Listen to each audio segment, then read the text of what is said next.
And to conclude the video here, we're just going to go over a few things that it takes to actually get your physical charger plugged in and going there. Essentially, this is going to be a DC level 3 charger, meaning we're going to have to go ahead and plug it into our passenger side charging port in the vehicle. So really, there's just going to be a button on the top of the plug. We're going to click that down to remove it. And now we're going to head on over to the charger and get this plugged in. So now that we got our plug, essentially we need to go over to our passenger side charging port.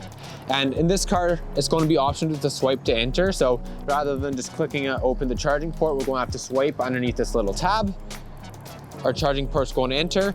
You can charge either level 2 AC charging or level 3 DC charging. And since this is a high voltage DC charger, you flip open this little tab here to give us access to the level 3 charger. And all we're going to do is insert the plug right here so it clicks in, initiate the charge by clicking the charge button. And often the initiation cycle can take a couple minutes. But yeah, essentially if the charger is flashing white, it means that it's doing a handshake with the actual DC charger itself. And then once it's flashing green, the charger is going to be charging. If it is solid green, the car is going to be fully charged. If it's flashing blue, it's going to be on a timed charger.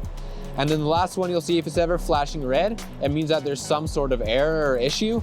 More often than not, it's an infrastructure issue. So it could be that there's a problem with the charger itself, or sometimes it's just not plugged in completely correctly and you just have to unplug it, make sure all the wires are plugged in firmly and stick it back in there and it'll charge.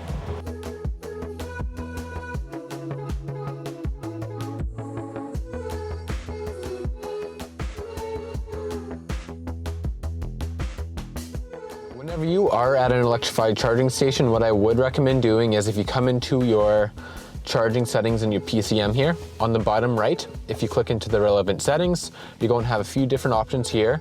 You're going to have activate plug and charge.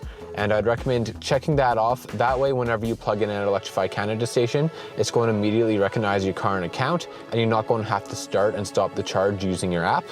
And the second little setting you're going to have here is battery-friendly quick charging.